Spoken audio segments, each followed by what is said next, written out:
Kasi, ano bang tinatayo-tayo mo dyan? Tulungan mo kaya akong magbaba ng mga gamit natin. Walang ibang gagawa nito kundi tayong dalawa lang. Kasi! Ano ba yun, ma? Sigaw naman ng sigaw eh.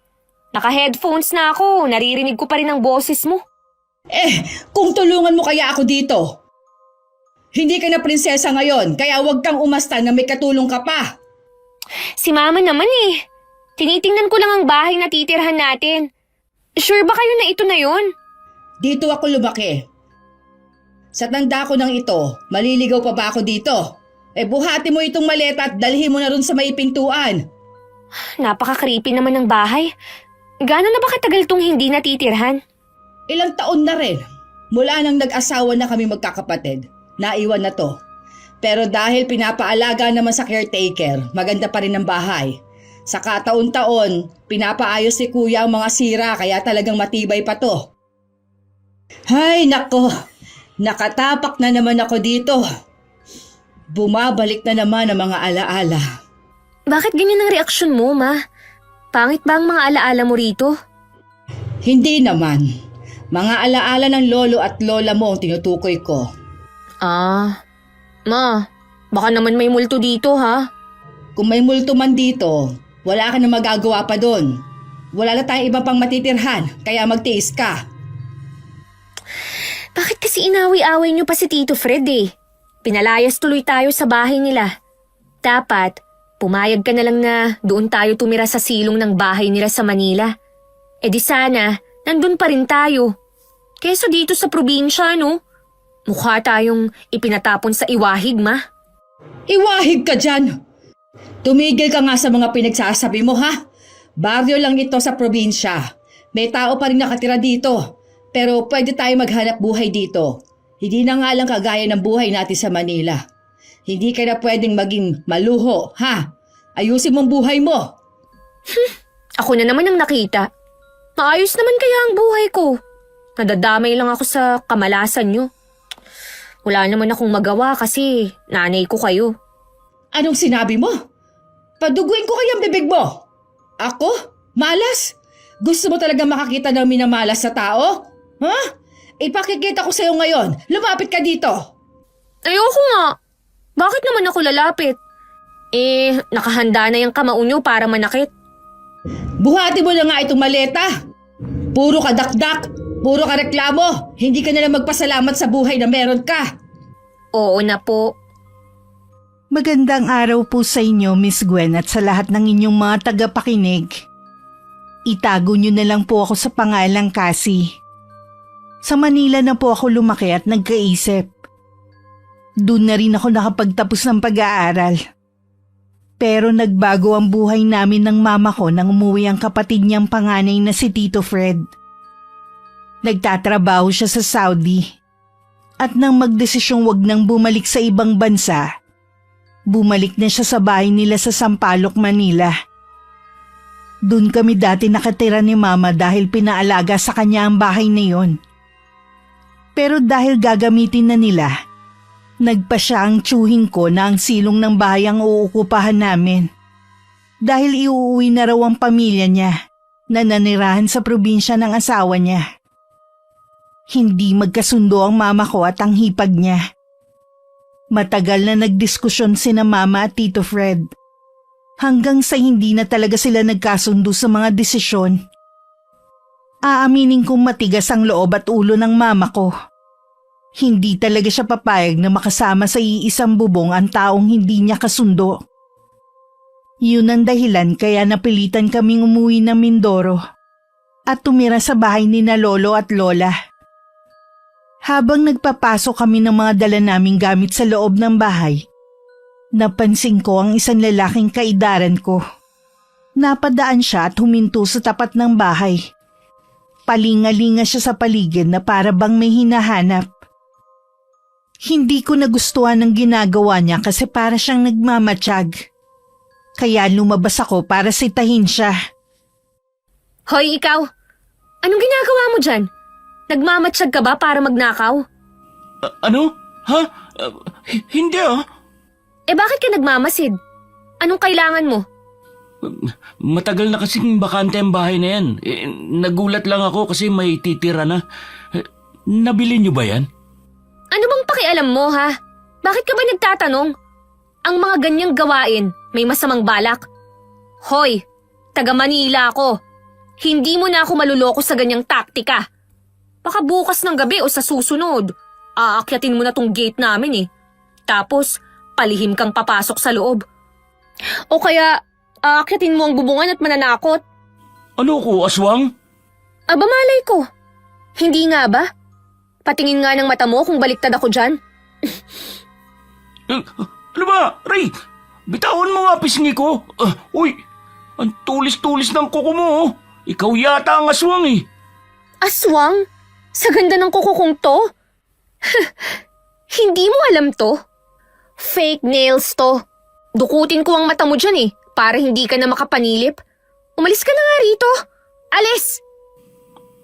Alis na. Taray-taray mo. Talaga?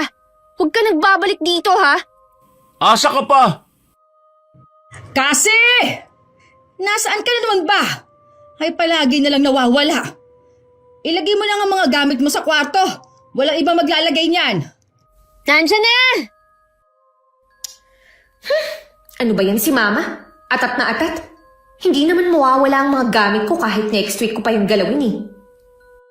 Pumasok na ako ng bahay at nakita ko si Mama na abala sa pagbitbit ng ibang gamit papunta sa isang silid na nasa bandang kanan.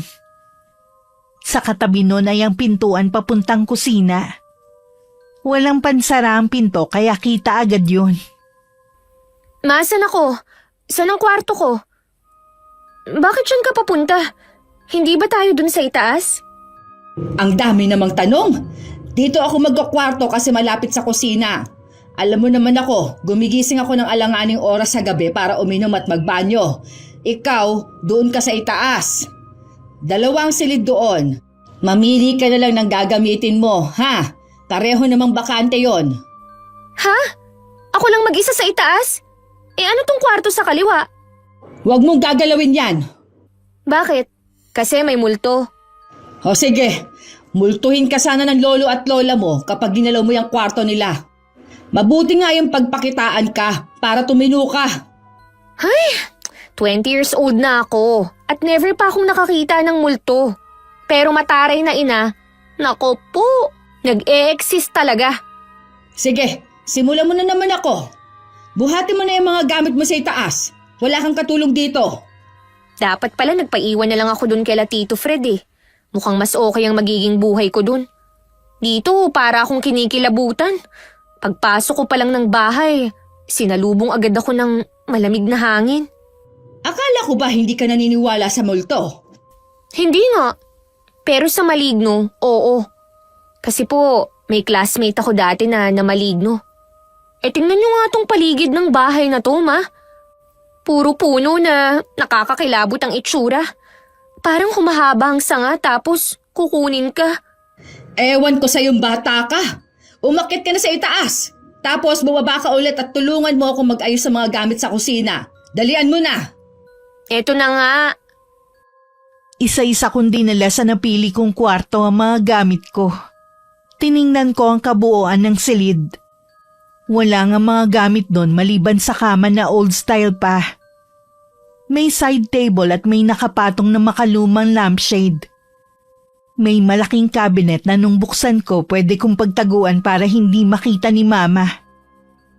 Mula sa kwarto naririnig ko ang malalakas na pagtawag niya sa akin.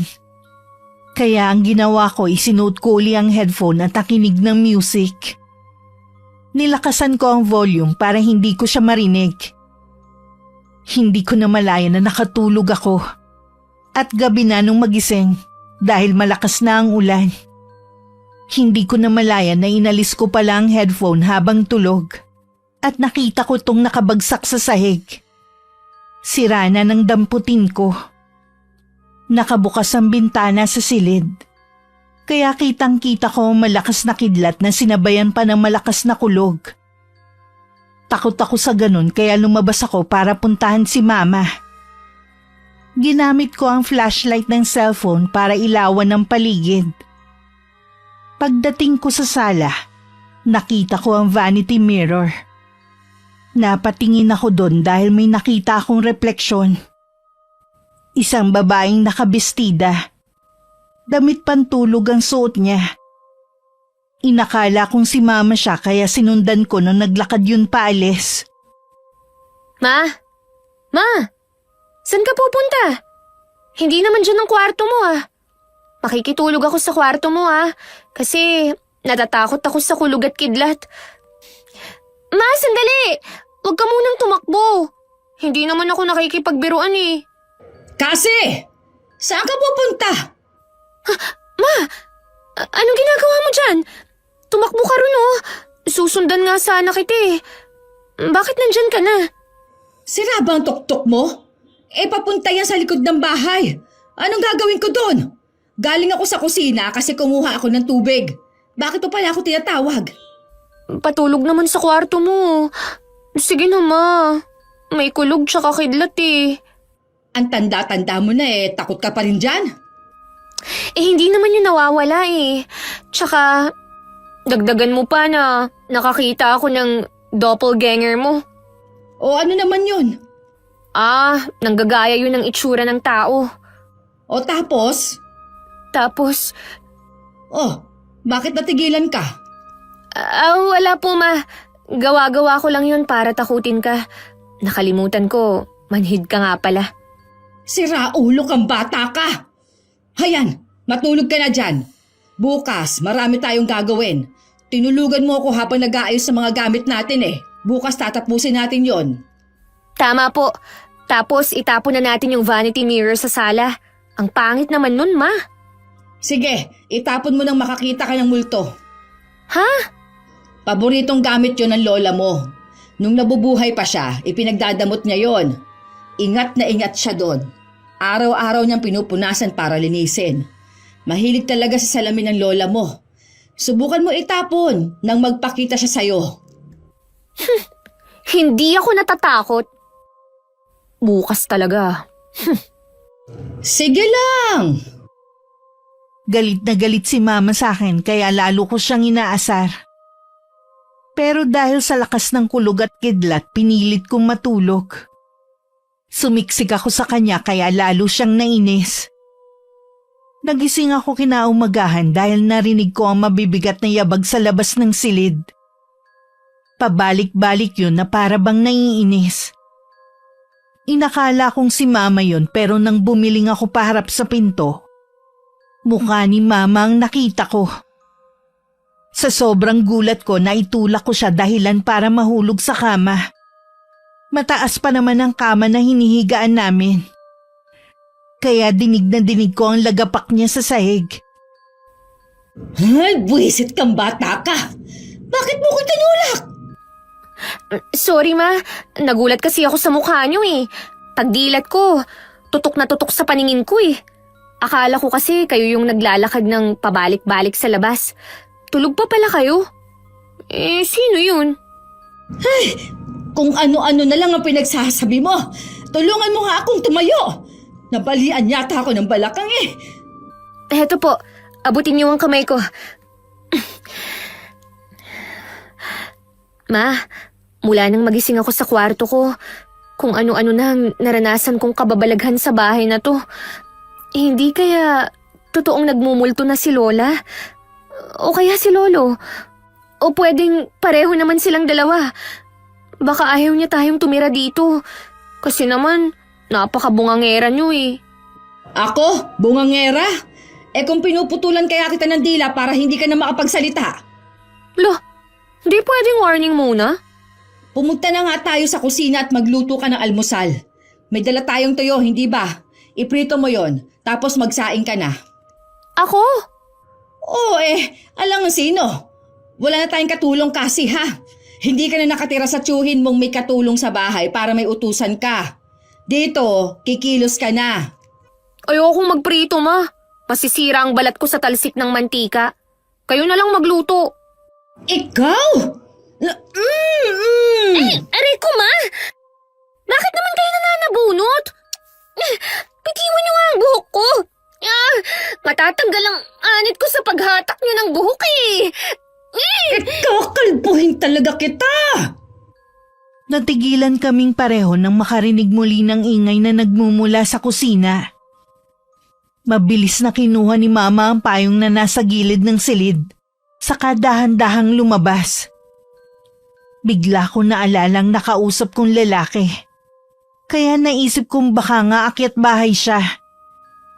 Sumunod ako kay Mama at hinagilap namin ng magnanakaw. Pero wala kaming nakita. Sarado naman ang mga pinto at bintana. At walang bakas na may pumasok at lumabas. Pero may nakita ako. Isang ballpen na nakakalat sa sahig ng sala, malapit sa vanity mirror. Ma, may ballpen oh. Sa inyo ba to? Hindi, pabayaan mo na yan. Mukhang nahulog lang mula sa kung saan. Wala namang taong nakapasok kaya magluto ka na ng almusal. Eh anong gagawin mo, Ma? Aayusin ko pa ang mga gamit nating nasa kahon. Ilalabas ko at ilalagay sa cabinet. Sige, Ma. Matapos kong magluto, pinuntahan ko na si Mama sa sala para sabihan na kakain na. Wala siya doon. Pero nagkalat na ang mga gamit naming inilabas niya mula sa mga kahon. Natuon ang paningin ko sa vanity mirror. May nakasulat doon ng mga salitang, ang mga alaala ay hindi natutulog. Inisip kong baka ginugood time ako ni Mama. Kaya nilapitan ko ang salamin para burahin ang nakasulat. Lipstick pa ang ginamit na panulat dahil kulay pula to. Pero nang punasan ko ng kamay, biglang naging likido at amoy malansa. Parang dugo. Natigilan ako.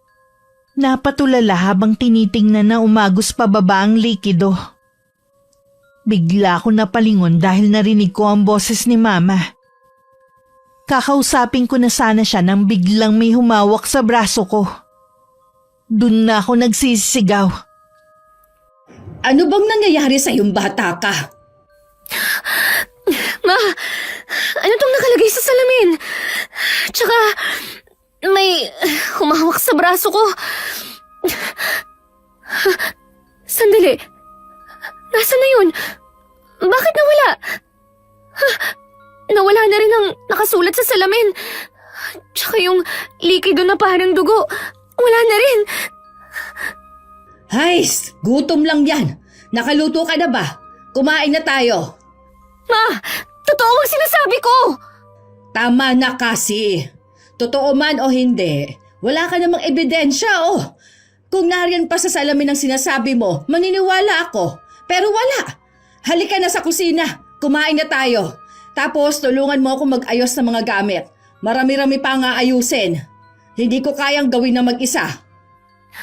Ma, feeling ko ang creepy na talaga ng bahay na to eh.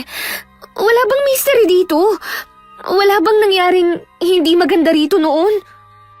Kagaya ng mga pinapanood mong horror sa internet? Ay sus ko kasi. Kaya ka nagkakaganyan dahil sa kapapanood mo ng katatakutan.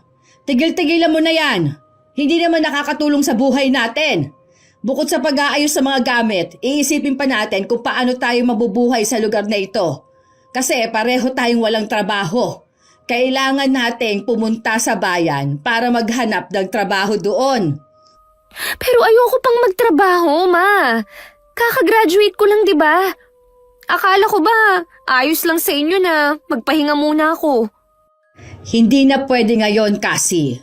Gusto mo bang mamatay tayo dito ng dilat na mga mata dahil sa gutom? Kung ayaw mo maghanap ng trabaho, sige, dumito ka sa bahay. Kapag dainis sa'yo ang multo ng lola mo o kaya ng lolo mo, baka disiplinahin ka nila.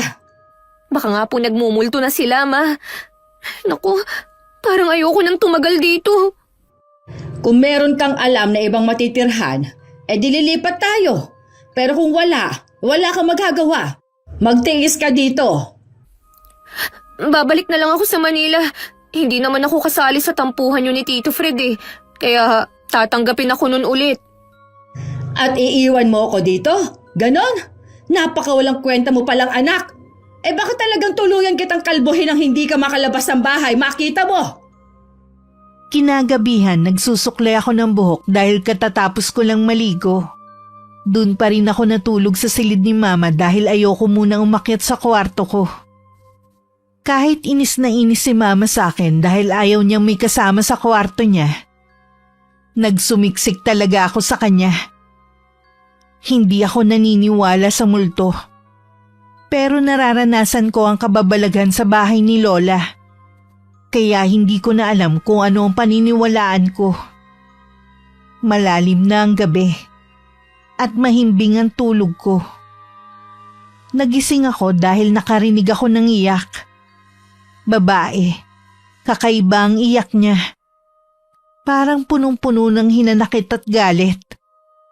Kasunod nun ay biglang naglaglagan ng mga gamit na di ko alam kung ano-ano ang mga yun at kung saan banda nangyayari. Pero pakiramdam ko, kahit saan parte ng bahay ko pakinggan ay naroon ng mga ingay. Mabilis ako napabalikwas at nakita ko si Mama na nakaupo sa sulok ng higaan. Nagro-rosaryo. Ma, narinig mo ba yun? Shh! Hindi pa ako tapos magdasal. Huwag ka maingay. Nagdadasal kayo? Ibig sabihin, narinig niyo rin ang mga narinig ko? Yung babaeng umiiyak? Yung parang mga gamit na nalaglag? Kasi, hindi ka talaga masabihan eh. Nakita mo nagro-rosaryo ako. Eh bakit nga kayo nagro-rosaryo, Ma? Hindi kasi ako makatulog. Alangan naman mag-Chinese garter ako. Parang hindi mo alam na ganito ang ginagawa ko para makatulog ah. Sus! Huwag niyo na nga akong lukohin, Ma. Aminin niyo na lang sa akin na haunted ang bahay na to para magawan pa natin ng paraan. Kesa naman ganito ang nangyayari sa atin, di ba? Wala akong naririnig na kahit ano kasi. Nagkakaganyan ka kasi hindi ka nagdadasal. Kunin mo yung isang rosaryo sa drawer ng cabinet na yon at sabayan mo ako magrosaryo. Ay, nako! Dalian mo na! Aray! Bakit naman naninipa? Kabayo ba kayo sa past life nyo? Sakit nun ah. Dalian mo na kasi! Oo na po. Takot na ako dahil sa mga nararanasan ko. Kaya sinabayan ko si Mama sa pagro-rosaryo. Alam kong may lihim ang bahay ni Lola. Ramdam ko. Nararanasan ko na ang mga kababalaghan. Pero ayaw lang aminin ni Mama. Kaya naisipan kong tuklasin na lang ng mag-isa para magawan pa ng paraan na matapos yon bago pa lumala ang lahat. Isang umaga nagising akong masakit ang kaliwang pa ako hanggang binte. Nang tingnan ko, nanlaki ang mga mata ko nang makita ang mga kakaibang letra na nakasulat sa balat ko. At ang ballpen na napulot ko nung nakaraang araw nasa kama na. Alam kong itinapon ko yun sa basurahan. At araw-araw naman nagsusunog ng basura si Mama. Kaya nagtataka ako kung bakit nasa kama yun. Kulay pula ang tinta nun. At mukhang yun ang ginamit pansulat sa balat ko. Dali-dali ako lumabas ng silid para pumunta sa banyo na nasa kusina. Para burahin ng tubig at sabon ang nakasulat sa aking binti. Pero pagdating ko sa banyo, ang ilang letrang nakasulat naging isang mensahe na. Kakaiba ang lengguwahe. Hindi ko maintindihan. Hindi to nabubura. Parang nakatato na sa balat ko. Ma! Mama! Tulong! Nasaan ka ba? Mama! Ano ba yan kasi? Nasa bakuran ako at hanggang doon dinig ang sigaw mo. Napano ka ba dyan sa loob ng banyo? Mama! Hindi ko tumabura! Tulungan mo ako, Ma! Ano ba yan? Eh patingin nga! Eto, Ma! Ano itong nakasulat sa binti ko? Bakit akong tinatanong mo? Eh, ikaw ang nagpatato niyan. Sira ulo ka talaga. Tapos ngayon, iiyak-iyak ka at natatakot pang ganyan. Sinabi ko naman na sa'yo na huwag kang magpapatato, di ba? Katigasan talaga ng ulo mong pinairal mo. Ma! Hindi ako nagpatato ng ganito. Itong butterfly lang sa likod ko ang tattoo ko. Eh, saan galing yan? Hindi ko nga po alam, Ma. Pagising ko, nandyan na.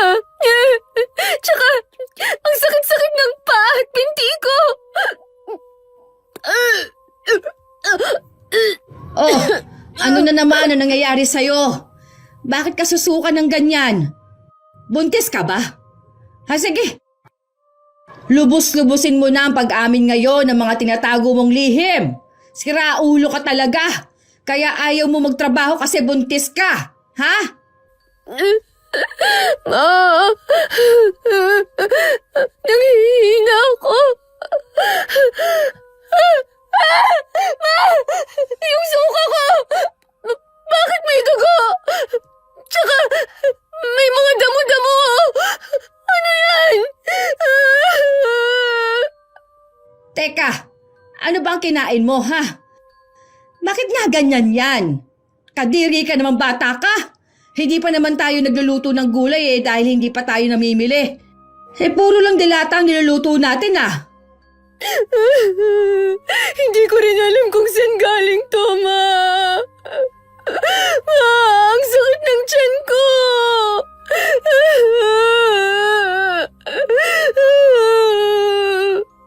Sandali, at kukuha ako ng tubig sa kusina.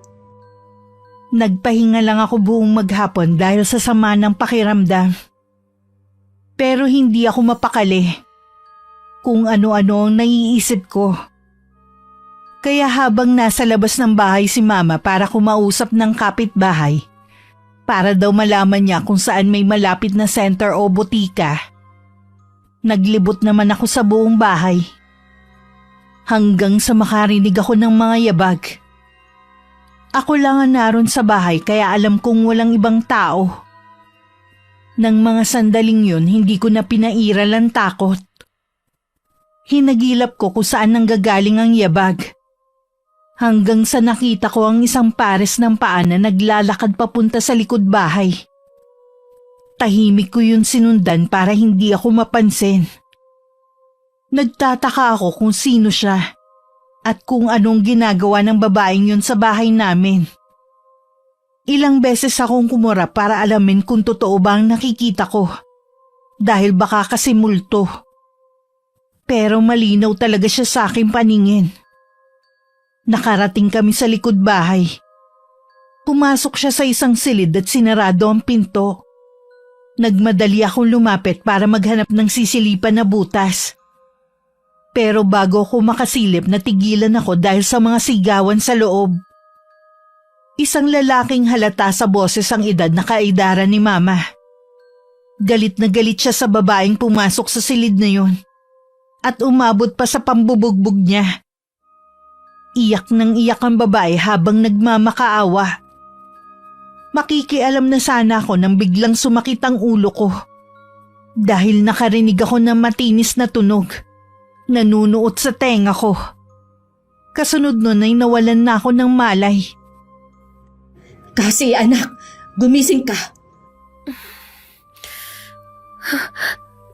Ma, nasan ako? Nasa langit na ba ako? Masyadong maliwanag. Masakit sa mata. Ilaw yan sa kisame. Huwag mong titigan. Ano bang ginagawa mo doon sa tapat ng bodega sa likod ng bahay? Mabuti at nakita ka ni Lucio. Nakahandusay ka raw doon. Lucio? Kumusta ka, Aya? Kaboses niyo po yung lalaking narinig ko sa silid na yun. Sabihin niyo, ano ang ginawa niyo sa babaeng yun? Bakit niyo siya binugbog? Nasaan na siya? Ano bang pinagsasabi mo kasi? Siya si Lucio. Siya ang caretaker na binabayaran ni Kuya para bisitahin lagi ang bahay na ito. Kung nananaginip ka at kung ano man ang nangyari sa panaginip mo, huwag mo ibintang sa kanya.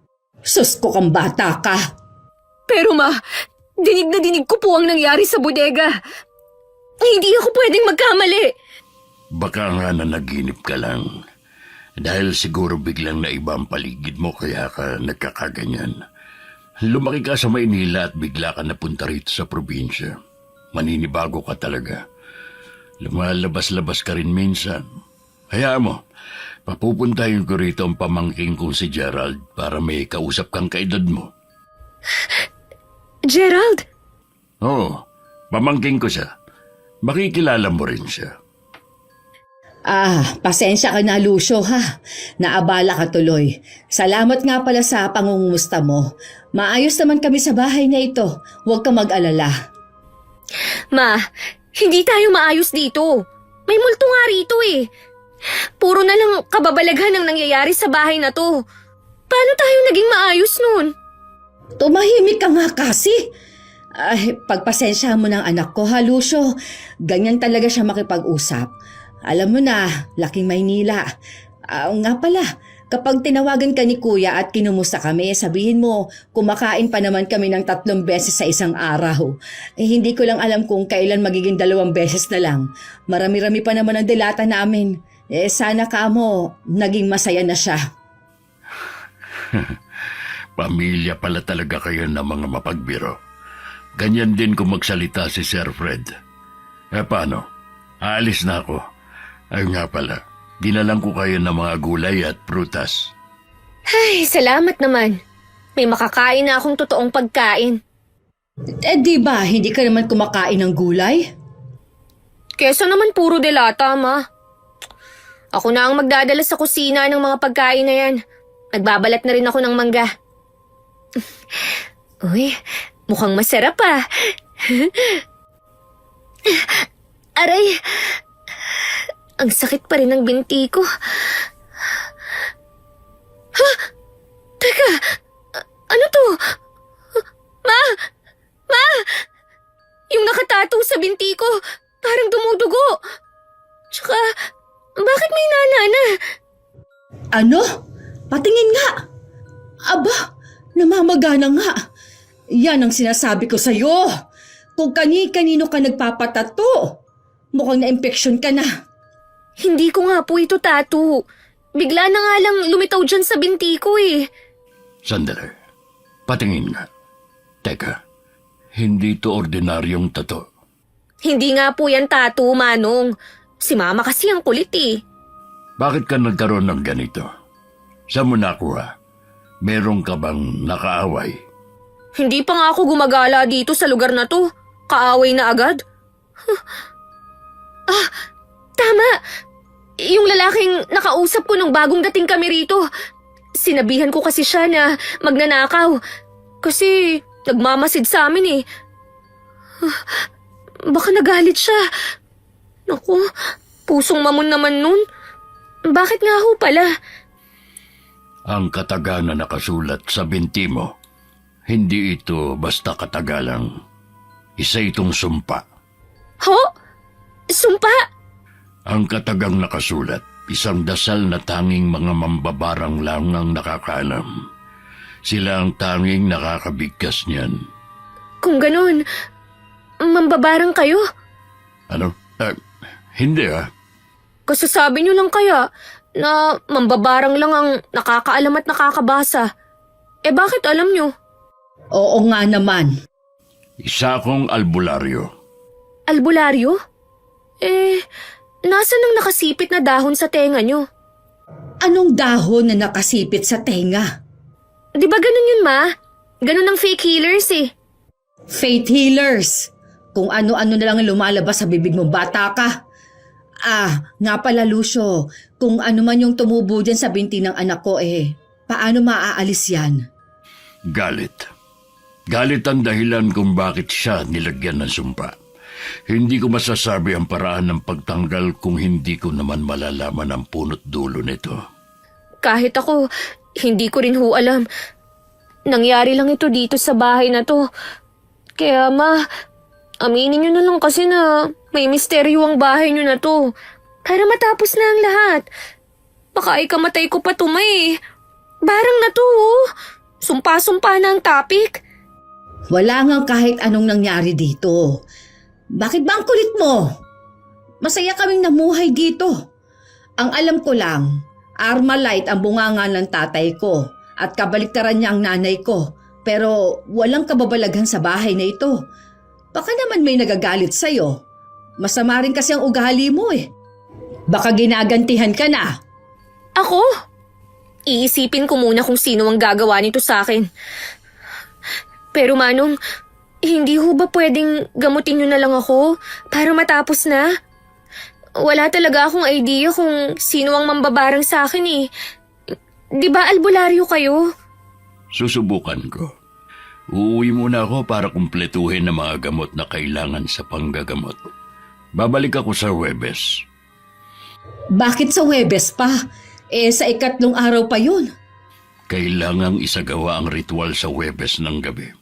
Dahil mahina ang kapangyarihan ng kalaban. Kailangan matapos ang gamutan bago ang Biyernes. Dahil ang araw na yun ang pinakamalakas nilang araw. Isa pa, hindi basta-basta ang sumpa na kinapit sa iyo.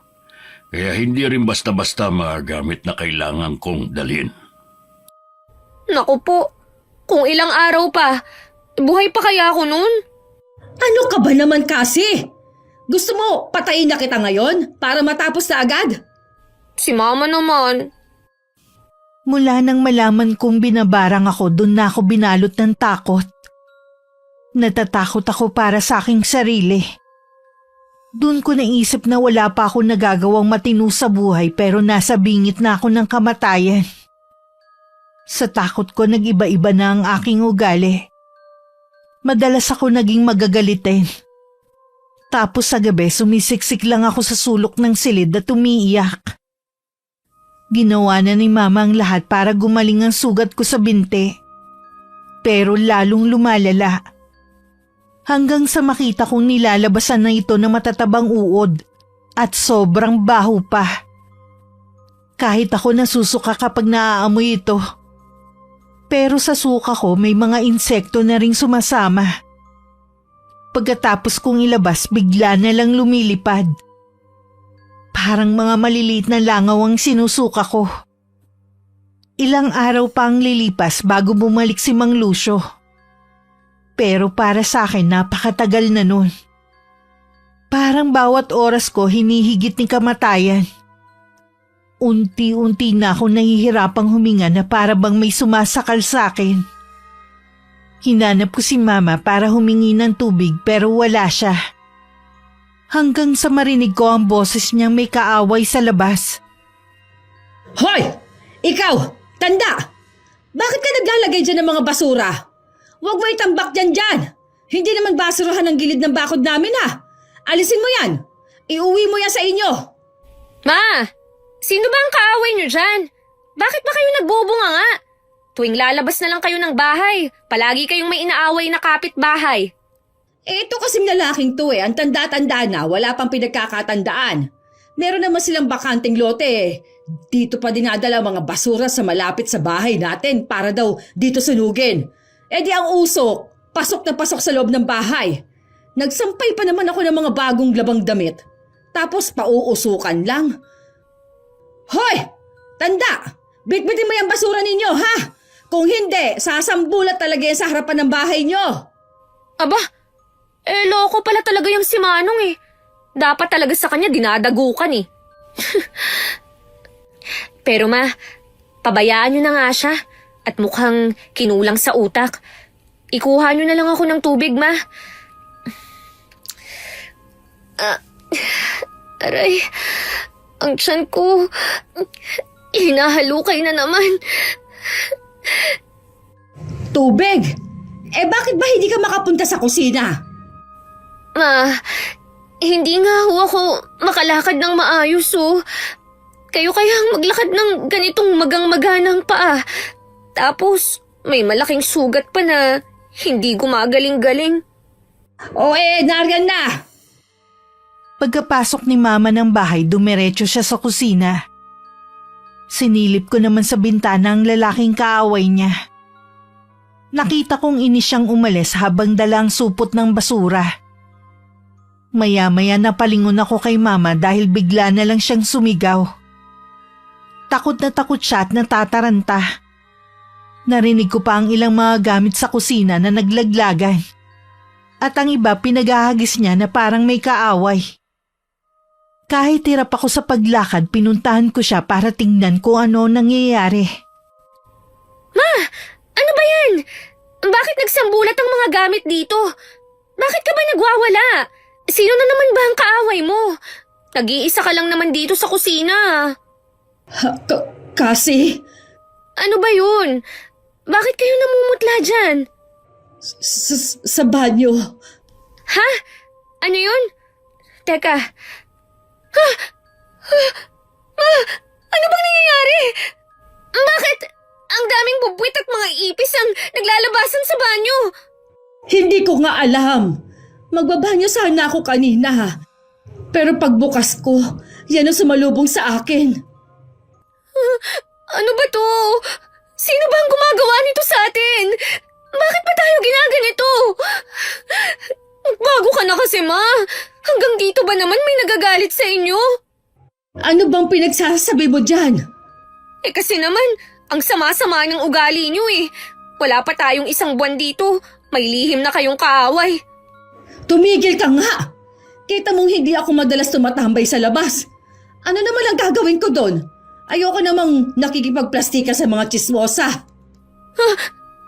Tingnan mo, Ma. Ang mga daga at ipis. Papunta sila sa kwarto ni na Lolo at Lola. Lumusot sila sa siwang sa ilalim ng pinto. Bakit? Sa dami ng pupuntahan nila doon pa. Eh di ba dapat doon sila sa labas magtakbuhan? Mabuti na yung iisang lugar lang sila pumupunta para madaling mapatay ang mga peste na yan. Sandali, kukuha ako ng pang-spray sa mga salot. Mabuti talaga at bumili ako ng maraming pang-spray sa Maynila. Pero Ma, paano kung pagbukas nyo ng pinto atakihin ka ng mga yun? Mga daga yun. May rabies din ng mga yun eh. Kesa manatili sila dito sa bahay. Baka pagguhuin pa nila ang bahay na to sa kakangat-ngat nila eh. Wala na tayong matitirhan. Hindi ko na napigilan si Mama sa balak niya. Pero sinamahan ko na lang siya. Pagbukas ng pinto, gulat na gulat kami dahil wala na dun ang sandamakmak na mga daga at ipis. May ilang nasa ilalim ng kama pero nag-alisan din na makita kami. Yun ang unang beses na nakita ko ang loob ng silid ni na Lolo at Lola. Maayos to at malinis na para bang inalagaang mabuti. Nakarinig kami na may kumukutkot sa ilalim ng kama. Inisip ni Mama na doon nagtatago ang ilan sa mga daga at ipis. Kaya yumuko siya para silipin. Nakita raw niya ang isang baol na nginangat-ngat ng mga daga. Inisprayan niya muna yon para mag-alisan saka hinugot ang baol. Sa kuryosidad namin, nagpasya kaming tingnan ang laman nito. Pagbukas pa lang, sumalubong agad sa akin ang amoy kulob at amag. Napaubo ko dahil sa alikabok. Nakaramdam ako ng hilo at lalong tumindi ang pananakit ng tiyan ko na para bang pinipiga ang bituka ko. Maya-maya sumuka na naman ako ng dugo na sinundan ng mga uod at insektong may pakpak. Dahil sa tindi ng sakit, hindi ko na nakayanan. Tuluyan na ako nawalan ng malay dahil hindi ko na kayang sakit ng katawan. Gabi na nung magising ako. Nasa bahay na si Mang Lucio. At kasama niya ang lalaking nakausap ko nung unang araw naming salta sa lugar. Gising ka na, anak. Kumusta na pakiramdam mo? Kahit wala kang malay, panayasukan mo ng dugo na may kasamang mga insekto. Alalang-alala ako sa'yo. Mabuti at may nakausap akong kapitbahay na alam ang bahay ni Lucio. Kaya pinasundo ko siya. Kumusta ka na, Iha? Maayos-ayos na po ang pakiramdam ko. Pero nanlalambot ako. Umayos ang pakiramdam mo dahil sa langis na ipinahid ko sa'yo. Pero hindi ka pa talaga tuluyang magaling. Nararamdaman kong ang sumpa nasa katawan mo pa rin. Teka, wala po ba kayong naririnig na ingay? May sumisigaw po ng tulong. Sumisigaw? Wala naman akong naririnig ah. Kayo ba, Lucio? Gerald, may naririnig ba kayo? Wala rin. Wala rin po ako narinig. Ano ba sigawan naririnig mo? Sino ba ang lalaking ito at bakit nandito? Pamangkin siya ni Lucio. Siya ang katuwang niya sa panggagamot. Sa dami ng magiging pamangkin, yung nakakainit pa ng ulo. Kung ano man kasing iniisip mo nung una tayo magkakilala, kalimutan mo na. Huwag ka kasing tamang hinala. Inaalam ko lang naman kung sino kayo kasi bago kayo rito. Hindi kami bago, no? Taga rito si Mama. Huwag na kayong mag-away. Alam niyo bang ang bahay na ito ay punong-puno ng negatibong enerhiya? Tuwing pumupunta ako rito para bisitahin ito at linisin, ramdam na ramdam ko talaga ang enerhiyang yon. Sinubukan kong alamin kung bakit ganon ang presensya ng paligid pero hindi ko malaman ang sagot. Para akong palaging tinutulak palabas ng bahay na ito. Sinubukan ko rin palibutan ng dasal at orasyon ng paligid ng bahay pero lalong tumindi ang negatibong enerhiya at ang masaklap pa, hindi nakakalabas. Kaya inalis ko na rin ang inilagay kong proteksyon para hindi maipon dito ang enerhiya. Ganon nga rin po, Tiyo, nararamdaman ko sa bahay na to. Kaya ayoko rin nagpupunta rito eh. Kung hindi nga lang ako nag-aalala sa inyo sa tuwing pumupunta kayo rito, hindi talaga ako magagawi dito. Eh bakit nandito ka? Dapat hindi ka na lang pumunta. May ganyan ka palang nararamdaman. Kasasabi ko lang talaga ng dahilan. Tinanong ko rin kay Sir Fred ang history ng bahay na ito kung may nalalaman siya pero ang sabi niya, wala raw masamang history ito. Masaya naman daw kayong namuhay dito noon. Totoo yan. Kaya imposibleng may masamang bagay o elemento ang bahay namin. Pero bakit nangyayari to? Baka po may nakaaway ang pamilya nyo noon. O yung mga lolo at lola nyo na tumira dito dati. Wala kasing naikukwento ang magulang namin. Wala ring naikwento sina lolo at lola. Puro mabubuting alaala ang palagi nilang binabanggit sa amin dati. Kung ganon, dapat nating alamin ang history ng bahay. Kasi nararamdaman kong galit ang pinagmumulan ng lahat. Eh paano naman natin yun gagawin? Kailangan magsagawa tayo ng ritual para alamin ang kasaysayan ng bahay na ito sa pamamagitan ng paglalakbay sa nakaraan. At itong nakita niyo mga lumang gamit sa baul, pakiramdam ko may kinalaman ng mga ito sa kung anong nangyayari dito sa bahay. Kailangan nating malaman ang lahat dahil nararamdaman kong kukuha ang bahay na ito ng buhay. Buhay? Sabi ko sa'yo, May, ikakamatay ko talaga ang nangyayari sa akin. Tumigil ka nga. Hindi nakakatulong ang negatibo mong pag-iisip. Sandali, naririnig ko na naman ng sumisigaw ng tulong. Nawala na kanina pero bumalik na naman. Babae, umiiyak. Tapos, parang may boses akong naririnig. Lalaking galit. Para silang nag-aaway. Ano bang sinasabi mo? Eh wala naman kaming naririnig. Doon sa bodega, Ma. Sa likod bahay. Doon nagmumula ang boses nila. Kahit nangihina ang katawan ko, pinilit kong puntahan ang bodega kahit pinigilan nila ako. Sa pag-aaway kasi na ginagawa nila, pakiramdam ko balak patayin ang babaeng humihingi ng tulong. Nakasunod sila Mama sa akin habang papunta ako sa bodega. Hinayaan ako ni Mang Lucio na puntahan yun. Sa paniniwala niyang may nilalang na ginagamit ako para iparating ang lihim ng bahay ni Lola. Habang papalapit ako sa bodega, palakas ng palakas ang pag-aaway at bugbugan. Pahina ng pahina ang paghingi ng saklolo ng babae. Hanggang sa hikbi na lang ang naririnig ko. Hinawakan ko ang doorknob para awatin ng lalaking nananakit sa babae. Pagbukas ko ng pinto, nakita ko ang lalaking ginagahasa ang babaeng kaidaran ko. Napatakip ako sa bibig dahil sa pagkabigla.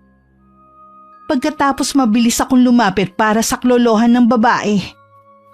Itinulak ko ang lalaking nasa edad 40 na. Saka ko nilapitan ng babae. Pero nang hawakan ko siya sa braso, bigla siyang sumuka ng dugo na may kasamang mga uod at insektong may pakpak. Sumambulat yun sa akin dahilan para mapasigaw ako. Kasi! Ano ba yan? Ano ba nangyayari sa'yo? Sumusuka ka na naman ng dugo at insekto. Lucio, tulungan mo ang anak ko. Tulungan niyo siya! Pinapatay niya siya! Hindi ka namin maintindihan kasi. Wala naman kaming nakikita. Tayo lang nandito sa bodega. Nakikita niya ang nakaraan. Anong nakaraan? Sabihin mo, Iha. Ano pa ang nakikita mo? Ang lalaki! Hahampasin niyo ng pala ang babae! Tulungan niyo ako! Masakit! Bakit nasasaktan din ako kapag sinasaktan niya ang babae? Nagdilim ang paningin ko ng sandaling yun kaya nawalan uli ako ng malay. Paggising ko, ikinuwento ko pa sa kanila ang mga nakita ko na akala kong panaginip. May dumating na isang babaeng kaidaran din ng lalaking nakita ko. Sinaklolohan niya ang babaeng ginahasa at nagalit siya sa lalaki. Ang babaeng yun ang sumalo ng tama ng pala para sa dalaga. Dahil hindi na kinaya ng katawan ko ang mga pangyayari, dinala ko ni Mama sa kwarto para magpahinga. Pagkatapos nagpunta siya sa kusina dahil maghahapunan na. Hindi na umuwi sina Mang Lucio at Gerald dahil sa pag-aalala sa amin. Napansin ko ang katawan ko ay kung ano-ano ang nakalagay. May suot akong rosaryo sa leeg. Meron din nakapulseras. Bigat na bigat ako sa nakapatong sa akin tiyan ng magising. At nalaman kong Biblia pala yun. Nang alisin ko, nakaramdam ako ng kaginhawaan. Maya-maya nakarinig ako ng boses ng babae na parang nagdadasal. Pero ibang lengguwahe at paulit-ulit ang sinasabi niya. Nanunuot sa tenga ko ang boses niya. Sobrang sakit dahilan para sumigaw uli ako ng malakas. Tumakbo sila Mama palapit sa akin. Kasi, ano nangyayari? Mauubusan ka na ng lakas dahil sa kasusuka mo. Mas malaki na mga uod na inilalabas mo. Ngayon, meron na rin mga bulate. Pati ang sugat mo sa binti. Nilalabasan na rin ng mga ganyan. Tulungan niyo ang anak ko. Parang awa mo na, Lucio. Tulungan mo ang anak ko. Hindi tumatalab ang orasyon ko sa kanya. Malakas ang barang. Gerald, ihanda mo mga gamit. Kailangang isagawa natin ang pagre-ritual ngayon. Ngayon na po. Bukas pa ang Biyernes, Tiyo. Kailangan nating palitawin ang kalaban. Kailangan nating malaman kung sino ang bumabarang sa kanya. Hindi na niya kakayanin kung paaabutin pa ng bukas. Pero, Gawin mo na! Kailangan ng anak ko na maggamot. Hindi mo ba nakikita ang itsura niya? Ha? Maawa ka! Maawa kayo sa kanya! Ang sakit ng ulo ko. Tulungan niyo ako. Parang sasabog ang ulo ko. Tulong! Uminom ka muna ng tubig, anak. Labanan mo sila. Manalig ka sa Diyos. Hindi sila magtatagumpay. Ma, lalong sumakit ang ulo at tiyan ko. Hindi ko na kaya. Ang boses ng babaeng nagdadasal nanunuot sa tenga ko. Parang gustong sumabog ng ulo ko, Ma. Papahiran ulit kita ng langis. Hawakan mo tong Biblia. Ayoko yan! Ilayo mo sa akin yan! Bakit ba ako ginaganito? Ano ba ang kasalanan ko? Ano ba? Kasi, bakit ganyan ang boses mo? Tumitirik ang mga mata mo at namumula na. Anong nangyayari, Lucio? Kargado na siya. Anong kargado? Hindi kita maintindihan.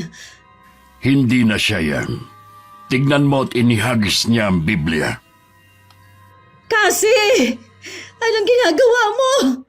Huwag mong alisin ang rosaryo sa leeg at kamay mo. Huwag mong gawin dyan, anak. Hindi ko to kailangan! Ang init-init nito! Napapaso ako! Ayoko nito! Naku po, pinatid niya ang rosaryo. Nagwawala siya. Sinasaktan niya ang sarili niya. Kasi, tigilan mo yan. Huwag mo sugatan ang sarili mo! Ang sakit ng sugat ko! Ang sakit! Huwag kasi! Kailangan natin siyang igapos. Tulungan mo ko. Kunin mo ang lubid na hinanda natin kanina. Igapos natin siya sa higaan. Pakawalan niyo ako! Papatayin ko kayong lahat! Kayo ang dahilan kung bakit ako naghihirap! Bakit ako? Bakit ako ang sinasaktan niyo? Ako ang biktima dito! Ako! Pakawalan niyo ako! Mga hayop kayo!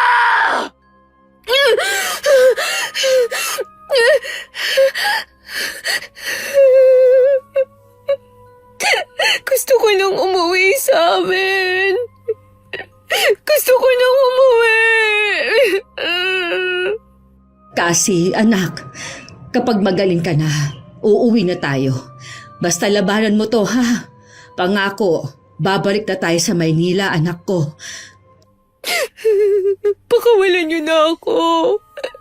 Huwag niyo akong papatayin. Gusto ko pang mabuhay. Hinihintay ako ng mga magulang ko. Parang awa niyo na po, Doña Victorina. Doña Victorina? Anak, ako ang nanay mo. Sino bang sinasabi mong yan? Ang alam ko lang na may ganyang pangalan ay si Lola. Huwag mong sabihin na. Tama ka. Hindi na ang anak mo ang nasa katawan niya. Ha? Sino na? Yan ang aalamin natin. Ang nangyaring yun, sabi sa akin ni Mama, sinapian daw pala ako ng kaluluwang ligaw. Pagkatapos ko raw magwala, bigla akong nahimatay. Matapos pahiran ng langis ni Mang Lucio at dasalan. Wala akong alam nun. Basta ang huli kong natatandaan, may boses ako naririnig na para bang nagsasagawa ng ritual. Ilang minuto rin daw ang tumagal bago ko iwanan ng sumapi sa akin. Pinagpahinga lang ako ni Mang Lucio kasi pagod na pagod ako. Pawis na pawis. Gutom at uhaw pero walang tinatanggap ang tiyan ko. Gabing-gabi na nun na magsimulang magsagawa ng ritual si Mang Lucio. Para daw alamin kung ano ba talaga ang nangyayari sa akin. Sinuob niya rin ako gamit ang platong lusa at usok ng kandilang puti. Pinausukan niya ang plato hanggang mangitim dahil sa usok ng kandila. Hanggang sa nagkaroon ng imahe. Isang may katandaang babaeng may hawak ng libro at krus na nakabaligtad ang imaheng nakita namin. Walang mukha yun. Bulto lang ng tao.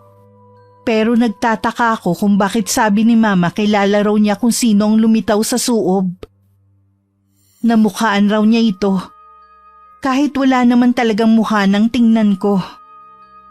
Kinalkal ni Mama ang mga lumang gamit ng lola ko na nasa baol. Doon nakita namin ang isang maliit na bag. Naroon ang mga lumang litrato na pinagsama-sama na para bang itinago talaga. Nakita namin ang litrato ng babaeng lumabas sa imahe ng suob. Ganong-ganong posisyon nito sa litrato. Ang sabi ni Mama, lola raw niya to. Si Lola Victorina. Kinalkal pa niya ang baol. At tumambad na nga sa amin ang mga gamit na kakaiba. Sabi ni Mang Lucio, mga gamit daw yun ng isang mambabarang. Naguguluhan ako. Mambabarang si Lola? Kung mambabarang siya, sino ang binarang niya? At bakit nadadamay ang anak ko? Hindi natin malalaman ang sagot.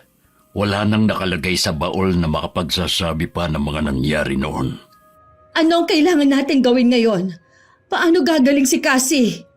Ano ito? Tingnan niyo po, may nakabalot ng tela. Saan mo nakuha yan? Tinuklap ko po yung ilalim ng baol. Kasi nakita kong may nakaalsa. Akala ko nasisira na yung ilalim pero nung iangat ko, may tabla pala at sa ilalim nun, nakatago ang telang itim na ito. Merong laman sa loob, parang makapal na libro.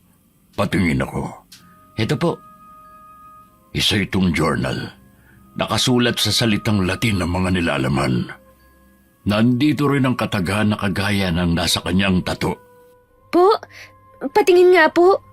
Eto, Oo nga, ganyan-ganyan ang nakasulat sa binti ko.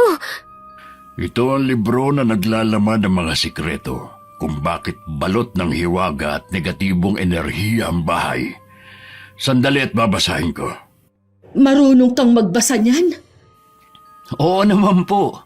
Albularyo po si Tio. Alam niya ang mga lingwaheng ginagamit ng mga mambabarang o mangkukulam. Kasi kung hindi niya alam yun, hindi niya kaya magpagaling ng mga biktima nila. Sa bagay. Nakasaad sa journal na meron nga siyang binarang.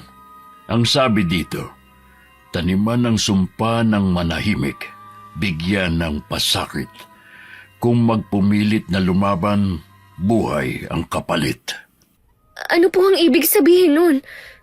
Sandali. Pagdating dito sa mga sumunod na pahina, nag-iba na ang sulat kamay. Mukhang natapos ang pagsusulat ng isang tao sa 10 pahina at sa mga susunod, iba na ang sumulat. Narito ang sinasabi dito sa 11 pahina. May barang sa laman. Hindi ito basta-basta natatanggal. Kailangang harapin ang pinagmulan, gamutin ng galit, palitan ng pag-ibig at kapatawaran. Mukhang malalim po ah. Paano natin hahanapin ang pinagmulan ng lahat? Sa bodega. Doon ako laging dinadala. Sa tuwing pumipikit ako, nararamdaman kong hinahatak ako papunta doon. Dahil sa sinabi ko, nagpa siya si Mang Lucio na pumunta kami doon. Dinala nila ang mga gamit sa pagre-ritual. Pagbukas pa lang ng pinto ng bodega, sinalubong kami ng malamig na hangin. Nagtayuan ang balahibo ko sa katawan. Para akong niyakap ng malamig na nilalang. Winisikan ni Mang Lucio ang loob ng bodega ng holy water habang nag-uusal ng dasal. Napahawak agad ako sa aking leg kasi parang may sumasakal sa akin. Napapikit ako at muntik mabuwal. Pero naagapan akong saluhin ni Mama. Nang dumilat ako, wala na sila sa tabi ko. Ako na lang ang nasa bodega. Biglang may marahas na umatak sa akin. Dahilan para mapaupo ako sa gitna ng mga nakasinding itim na kandila. Naririnig ko ang yabag sa likuran ko. Naglalakad siya papunta sa aking harapan. Nang magkaharap kami, nanlaki ang mga mata ko dahil sa kaharap ko ay ang babaeng nakita namin sa larawan. Ang lola ni Mama. Nanlilisik ang mga mata niya habang nakatingin sa akin. Galit na galit siya habang pinagsasabihan ako. Dapat daw ay nanahimik na lang ako. Hindi na raw sana ako nagsumbong pa. Dahil daw sa ginawa ko, muntik nang mabahira ng reputasyon ng kanilang pamilya. Isa lang naman daw akong katulong na walang silbi. Sumagot ako't lumaban sa kanya pero sa isang salita lang niya, bigla akong nanghina. May kapangyarihan siya. Nagdasal siya gamit ang ibang lengguwahe at dun na ako pinahirapan ng husto. Anak, lumaban ka. Huwag mong hayaang matalo ka niya. Magpakatatag ka. Kayanin mo. Magdasal ka kasi. Hindi kita naturuan kung paano magdasal. Pero gamitin mo ang puso mo. Makikinig siya. Humingi ka ng tulong. Sabihin mo, iligtas ka niya, anak. Hindi ako makahinga. Nasusunog ang balat ko. Pinapaso niya ako ng kandila. Ano? Sinong gumagawa niya sa'yo?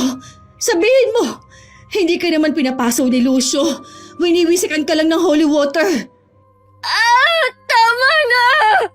Ayoko na! Masakit! Anak ko, tatagan mo pa. Nasa gitna ng kasalukuyan at nakaraan ng anak mo. Naririnig natin siya. Dumadaing. Pero ang spiritual niya nasa nakaraan.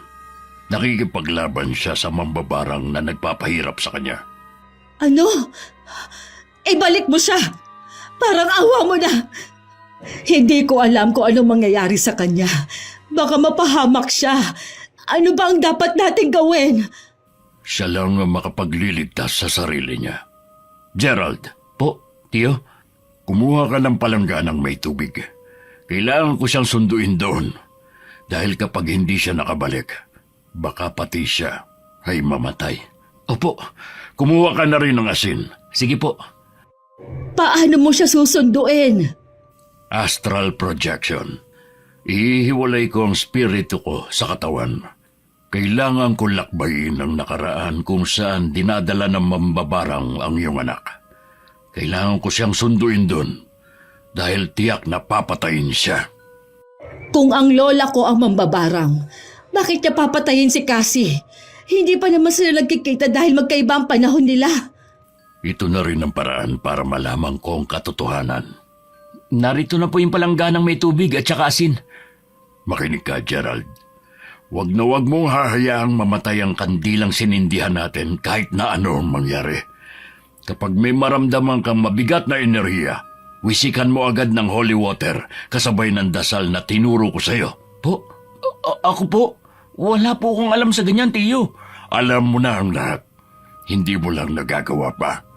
Ito na ang panahon para gawin mo ito. Hindi ba't gusto mo maging kagaya ko? Naku, on the spot training naman to. Pero wala naman po ako magagawa. Gagawin ko po ang lahat, tiyo, para matapos na ito. Mabuti. Isa pa.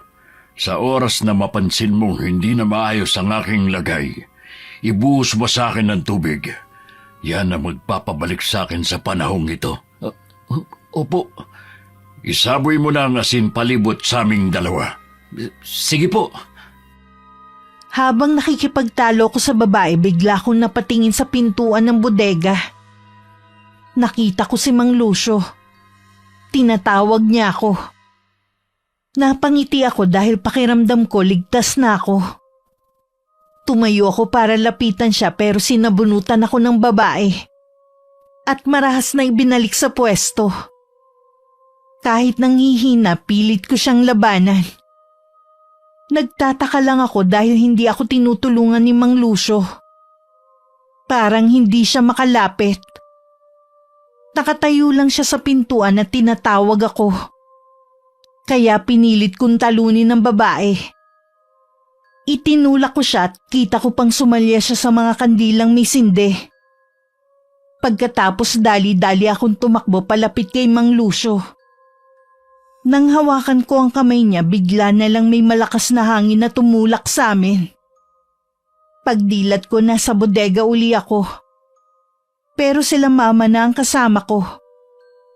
Hawak pa ni Mang Lucio ang kamay ko habang humahagod siya ng hangin. Tangan naman ni Gerald ang palanggana habang nakatingin kay Mang Lucio na basang-basa ng tubig. Anak, kumusta ka na? Maayos na bang lagay mo? Mabuti at nakabalik ka. Salamat talaga kay Lucio at nasundo ka niya. Ma, wala na akong alam sa nangyayari. Bakit parang kung saan-saan ako napupunta? Nakita ko yung babaeng nasa picture. Galit na galit siya. Papatayin niya ako, Ma. Umalis na tayo dito. Natatakot ako. Oo, anak. Masiguro ko lang naligtas ka na. Aalis na tayo dito. Hindi ba pwedeng ngayon na tayo umalis? Pakiramdam ko, bawat oras, nababawasan ang buhay ko. Binabarang niya ako, Ma. Ang mga paa ko, hindi ko na maigalaw. Ha? Namamaga na rin ang kabilang binti mo. At nagsisimula na rin magkaroon ng mga sugat kagaya sa kabila. Ano tong nakasulat sa binti mo? Ano yan? Patingin. Diyos ko po. Bakit? Ano po yan? Ibang sumpa na ito. Nakipagkasundo na siya sa Diablo para ibigay ang buhay mo.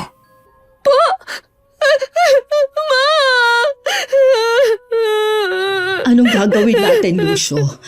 Hindi pwedeng mamatay ang anak ko. Bakit siya binabarang ng lola ko? Bakit? Nang lakbayin ko ang nakaraan, marami akong dinaanang pangyayari bago ko mahagilap ang anak mo. Ang asawa ni Doña Victorina may ginahasang katulong noon. Nagsumbong ang dalaga sa kapitan, pero dahil matalik na kaibigan ng pamilya ang kapitan, sinabi nito sa pamilya ni Doña Victorina ang nangyari. Mambabarang siya.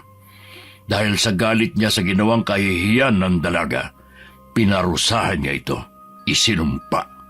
Pinahirapan sa pamamagitan ng barang. Pero, bakit nadadamay ang anak ko sa nangyayari noon? Ang sumpang ginawa niya, konektado sa lahi ng dalaga. Buong angkan hanggang sa kaapu-apuhan ay tatamaan ng sumpa. Ganon katindi ang galit ng ginang sa dalaga. Kasi hindi lang siya sa kapitan nakapagsumbong, pati sa pamilya at angkan niya. Kumalat ang nangyari at pinagchismisan sila noon. Ang ginawa ni Doña Victorina. Lahat sila pinatay sa barang. Ma, bakit ako? May kinalaman ba ako sa angkan ng babaeng kinahasan ng lolo mo noon? Hindi ko alam. Pero, teka, baka may makapagtuturo sa atin mula sa mga gamit ng lola mo. Titignan ko uli isa-isa mga larawang nasa baul. Nasaan ang journal? Baka may nakasulat din doon. Kinalkal namin lahat ng mga gamit ni Lola, pati ang mga nasa kwarto. Wala kaming nakitang konektado. Pero naisip ni Mama na tingnan ang mga gamit niya. May isa kasing photo album na tinago niya. Mga picture nila ni Papa. Namatay si Papa nung 5 taong gulang pa lang ako. Nagkasakit siya ng matindi nun, sabi ni Mama. Hindi nagawang lunasan ng mga doktor ang sakit niya. Malubha na kasi ang sakit niya sa baga bago dinala sa doktor. Inilihim daw yun ni Papa. Nakiusyoso ko sa mga gamit na itinago ni Mama. Yun din ang unang pagkakataon na makakita ko ng mga larawan ni Papa. Hanggang sa... Ma, Ano yon?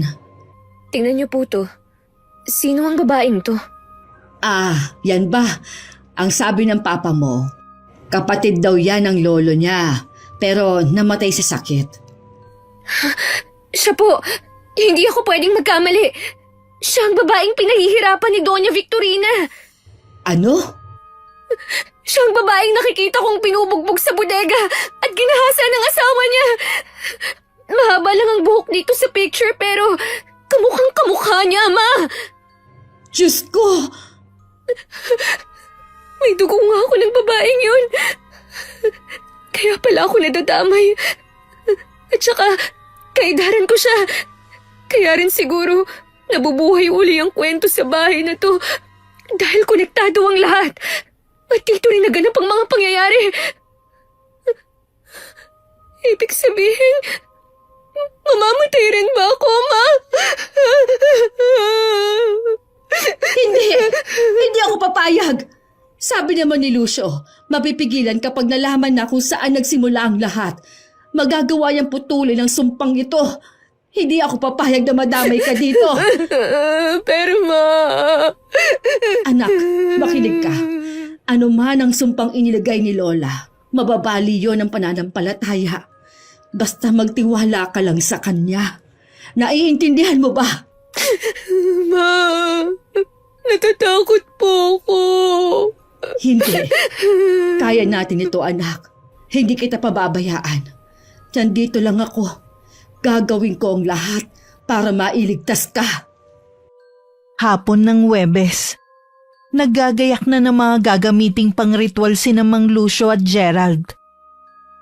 Nagahalo ang nararamdaman kong kaba at takot. Nakaupo lang ako sa sofa dahil hindi ko na nga maigalaw ang aking mga paa. Pinapanood ko lang sila sa ginagawa. Ginagaya ni Mang Lucio ang nakita niyang paraan ng pagre-ritual na nakasulat sa journal ng lola ni Mama. Habang pinapanood ko sila, nararamdaman ko na ang pagkahilo. Hindi ko alam kung dahil lang ba nahihilo ako o talagang nangyayaring nagpapatay-sindi ang ilaw sa kisame sa sala kung saan kami naroon. Naramdaman ko rin ang malamig na hangin. Nakakarinig ako ng mga kaluskos na hindi ko malaman kung saan nanggagaling. Dahil palipat-lipat ang tunog sa bawat parte ng bahay. Alam kong naririnig na rin ni Mang Lucio yun. Dahil napapahinto siya sa ginagawa at hinahagilap ng tingin kung nasa ng ingay. Gusto kong sumigaw sa takot pero lalo akong hindi makagalaw. Ang mga kandilang itinulos nila ng pabilog sa gitna ng sala ay namamatay ang apoy matapos sindihan. Maya-maya biglang namatay ang mga ilaw pati ang apoy sa mga kandila. Dali-dali kong dinukot sa bulsa ang aking cellphone at pinailaw ang flashlight. Natutukan ko ng liwanag ang isang nilalang na nasa kisame. Kasing itim siya ng gabi. May mapulang mata. Matutulis ang kuko. Buhaghag ang mahabang buhok. Malapad ang ngiti na halos umabot sa magkabilang tenga. Kasabay ng pagsigaw ko dahil sa takot ay ang mabilis niyang pagdamba sa akin. Ma! Tulong! Bakit? Ano nangyayari? Nasa ibabaw ko siya! Alisin niyo siya! Tulungan niyo ako! Bumubulong siya nang hindi ko maintindihan. Mukhang inoorasyonan niya ako! Sus ko! Tulungan niyo ang anak ko! Pakiusap! Layuan mo siya! Matakot ka sa dakilang lumikha! Matagal ka nang hindi umiiral sa mundo! Hindi ka na dapat naririto! Lubayan mo ang batang yan! Lumayas ka! Pinagwiwisikan ng holy water ni Mang Lucio ang multo. At kasabay ng malakas nitong sigaw ay ang paglaho. Muling bumalik ang liwanag ng ilaw. Ipinagpatuloy naman nila ang ginagawang pagsasaayos ng gamit sa pagre-ritual. Sinindihan ni Mama ang mga kandila. Lalong tumindi ang kirot ng mga sugat ko. Parang naninikip na ang benda. Parang sasabog. Kaya pinilit kong tanggalin. Halos panawan ako ng ulirat nang makitang sobrang laki ng sugat. At tuloy-tuloy na naglalabasan ng mga uod. Hindi na ako makapagsalita. Puro hikbi na lang ang nagagawa ko. Lalo akong nanghihina sa takot. Kasi! Hindi mo na kasi dapat pinakialaman yung sugat mo. Tignan mo, nalalambot ka tuloy. Baka mamaya yan ay yung pang ikamatay mong bata ka. Bebendahan ko ulit ha, para hindi mo makita. Wag po. Anong wag? Lalong sumasakit kapag may benda, Ma. Oh, sige, tatakpan ko na lang ng tela. Huwag mo na lang titigan, ha? Ilagay na natin siya dito sa gitna ng bilog na mga kandila. Gagaling na po ba ako pagkatapos nito? Kailangang maging matatag ka. Hindi ka namang kilala ng lola niyo dahil hindi na kayo nagkita noong buhay pa siya. Hindi matahimik ang kaluluwa niya dahil sa sumpang iniwan niya. Ang sinusundan niya lang ay ang sumpa at ang dugo ng mga taong isinumpa niya. Ano po ang gagawin ko para matapos na to? Kailangan mo magpakatatag. Harapin mo siya ng buong tapang at ipakilala mo sa kanya ang iyong sarili. Sabihin mo mula ka rin sa kanyang lahi. Ang dugong nananalaytay sa inyong ugat ay iisa. Baka makinig siya at kusang putulin ang sumpa dahil kung hindi. Kung hindi, ano po? Meron na namang ganyan. Kung hindi! Albularyo ka, hindi ba? Magpagaling ang trabaho mo. Hindi manakot. Kapag hindi natin naputol ngayon ang sumpa na ginawa ng lola nyo, dito palang mag-uumpisa ang sumpa ng inyong angkan hanggang sa mga susunod pang salinlahi. dahil nag-krus na ang inyong mga dugo. Buwisit na buhay to. Dapat talaga'y maipatupad na ang background checking bago mag-asawa eh. Saka, Aling Carmina, hindi po porke mga albularyo kami kaya naming gamutin ang lahat. Tao lang po kami. May hangganan din ang kakayahan. Ang doktor nga po hindi rin kayang isalba ang tao na hanggang doon na lang ang buhay. Para mo na bang sinabi na walang kwenta ang gagawin natin ito? Nasa huli, hindi pa rin gagaling ang anak ko. Hindi naman po sa ganon. Sa ganito pong sitwasyon, ang pinakamakapangyarihan po sa lahat ay ang dakilang lumikha sa atin. Kailangan po natin magbalik loob sa kanya, humingi ng tawad, at humingi ng tulong para iligtas niya tayo. Siya lang po ang makakatulong sa atin ngayon. Kami po, mga kasangkapan lang po niya. Huwag na kayong magtalo. Kailangan natin magkaisa. Multo ng isang mambabarang ang kalaban natin dito. Kahit multo na lang niya ang narito, malakas pa rin ang kapit ng sumpa. At mas malakas ito nung mamatay siya. Paano po ang gagawin natin? Ang gagawin natin, palilitawin siya. Nakita niyo ang asin na nakaguhit na bilog sa sahig sa bandaron? Kailangan siyang maikulong doon. Kapag nasa loob na siya, hindi siya makakaalis. Pwede na siyang kausapin hanggang sa siya na ang kusang magtanggal ng sumpa. Paano? Kung hindi siya makinig?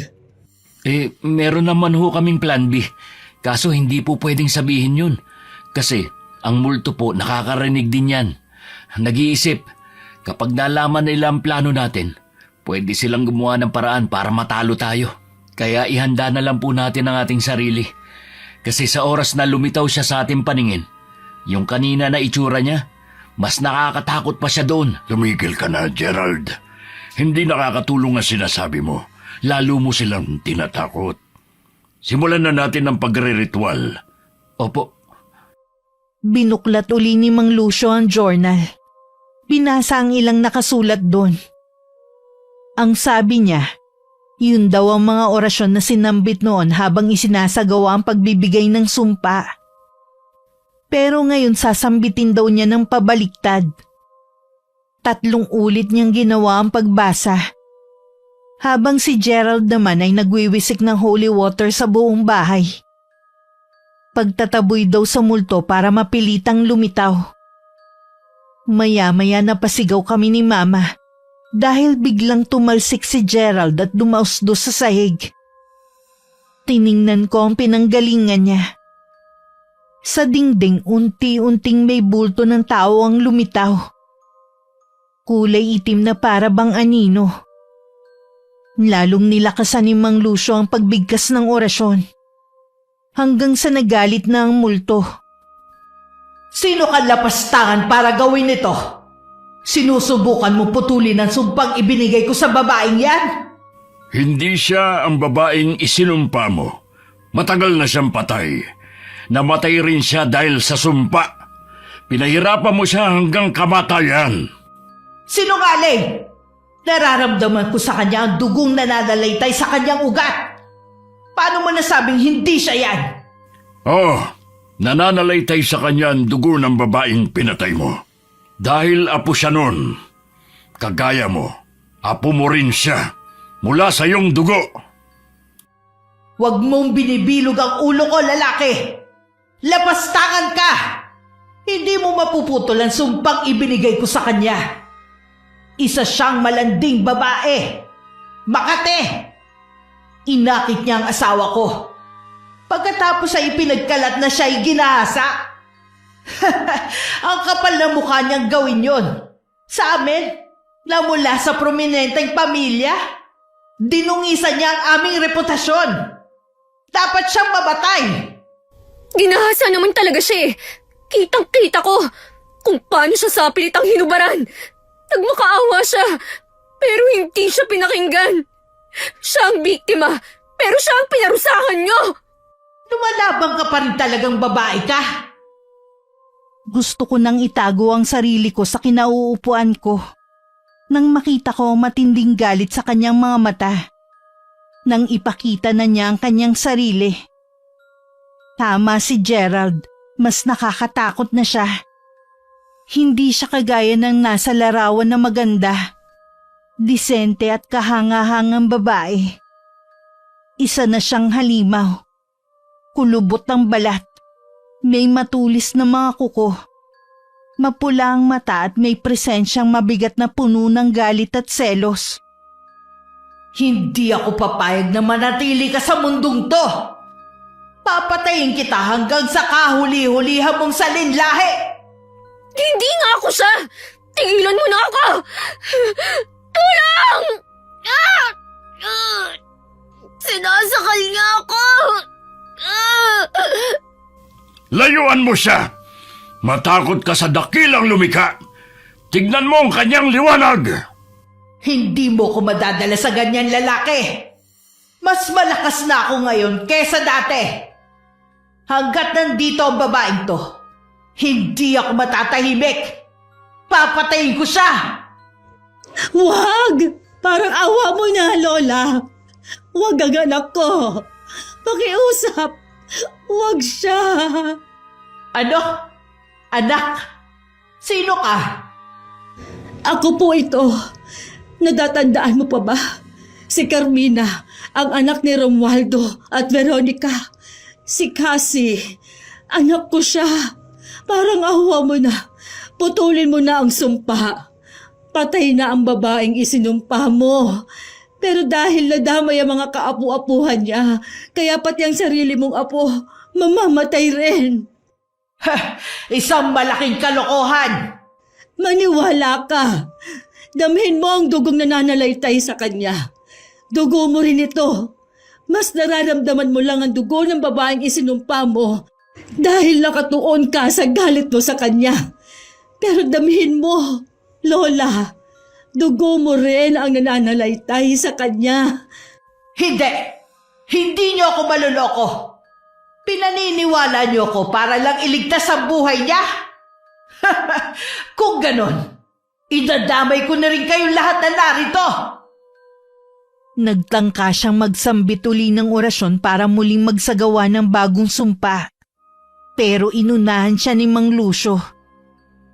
Kitang-kita ko ang paghawak niya sa kanyang ulo na para bang nasasaktan. Sumisigaw siya. Galit at pilit na lumalaban. Pero hindi niya magawang sambitin ang kanyang orasyon dahil sa pagkalito. Malakas kasing sinasambit yun ni Mang Lucio ng pabaliktad. Hanggang nakita kong napaluhod na siya dahil sa panghihina. Ang galit niya ay unti-unting naging mahikbe. Hanggang sa humagulgol. Lapastangan siyang babae. Kinuha niya loob naming lahat. Pabait, masunurin, pero meron palang masamang balak. Kinuha namin siyang kasambahay at tinulungan makapag-aral. Pero mas nanaig ang kanyang kapangahasan at pagkatuso. Inakit niya ang asawa ko. Dahil sa pag-aakala kapag nagkaroon sila ng relasyon at nagkaanak, makakakuha siya ng mas malaking pabor. Ginawa nilang tagpuan ng imbakan ng mga pagkain. Doon sila gumawa ng milagro sa tuwing wala ako. Pero ang kataksilan nila hindi maitatago kailanman. Huling-huli ko siya sa pambubuyo at pang-aakit sa asawa ko. Oo, pinagsamantalahan siya dahil kasalanan niya rin naman yun. Pero ang sakit na idinulot niya sa akin nandito pa rin, sa puso ko. At dinagdagan pa niya dahil sa pagkakalat na dapat ay isa na lang lihim ng pamilya. Napakasama niya! Lola, ilang dekada na po ang lumipas.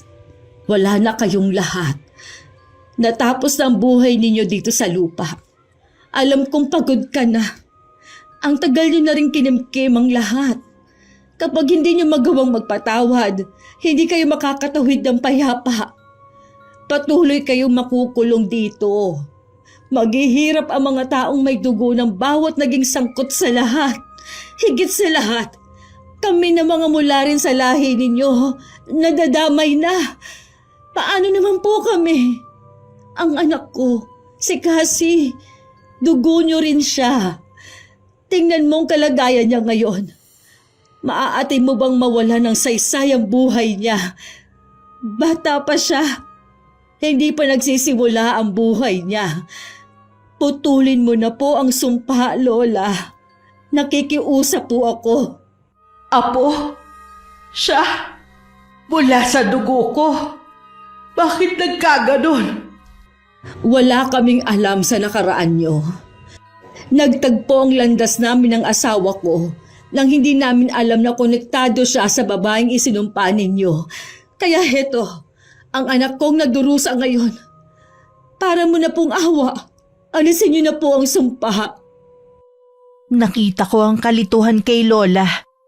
Umiyak siya ng umiyak habang sinusuri ang lahat kung tama ba ang naririnig niya.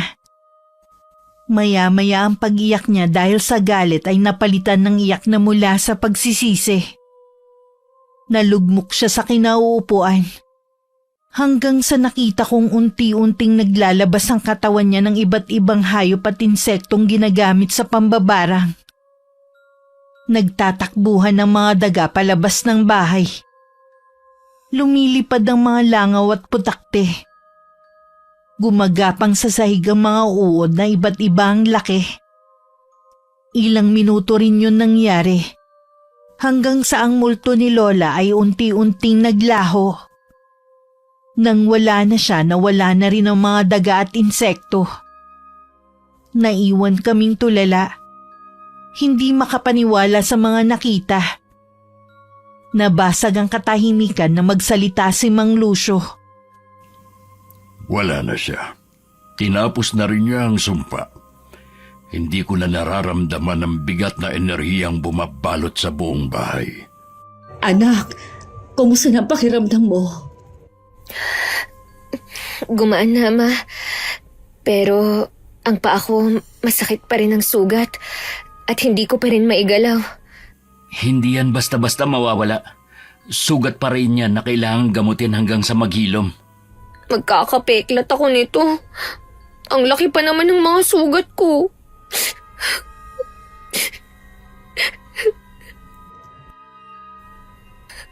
Hindi na ba siya babalik?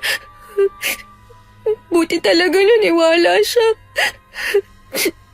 Hindi man siya maniwala, sa palagay ko, napagod na rin siyang manatili dito sa mundo. Kaya nagpasya na rin siyang tapusin ng lahat. Ramdam ko sa kanya ang pagod. Pero nang maisiwalat niya lahat, napakawalan niya ang galit at bigat ng damdamin niya. Sa tingin ko, isa rin yun sa kanyang hinihintay. Ayaw niyang tumawid kung ang puso niya puno ng negatibong enerhiya. Kailangan niya lang maiparating sa iba ang kwentong siya lang ang nakakaalam. Dahil ang kumalat noon ay ang kwento ng dati nilang kasambahay. Naiintindihan ko na ngayon ang lahat. Malinaw na. Bakit? Naguguluhan ka ba dati? Chismoso ka lang yata eh. Kailangan kong gamutin ang sugat mo para maghilom na yan. Tapos, itong mga gamit ng lola nyo, kailangan ng sunugin para wala nang maiwang bakas ng kahapon. Wala nang negatibong enerhiya ang mahatak para hindi na mabalutan ang bahay na ito. Ginawa namin ang lahat ng sinabi ni Mang Lucio.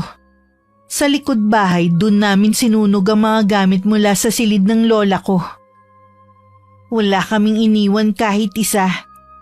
Lalo na ang baol ng mga gamit ni Lola Victorina. Habang pinagmamasdan ko ang apoy sa mga nagliliyab na gamit, nakaramdam ako ng presensya mula sa bodega. Lumingon ako at nakita ko ang kaluluwa ng babaeng dating kasambahay ni na Lola Victorina. Nakatanaw siya sa mga gamit na sinusunog. Nang makita niya ako, napayuko siya. Ramdam ko ang pagkapahiya niya. Doon ko nalaman na tama nga ang mga kwento ni Lola Victorina. Siya ang nagsasabi ng totoo. Dahil naramdaman ko sa babaeng yun ang pagsisisi at kahihiyan. Dahil sa kasinungalingang ipinagkalat niya nun sa lugar na yun. Sinunog na rin namin ang mga gamit sa bodega. Pakiramdam ko kasi may natira pa doon na pinamahayan ng mga lihim.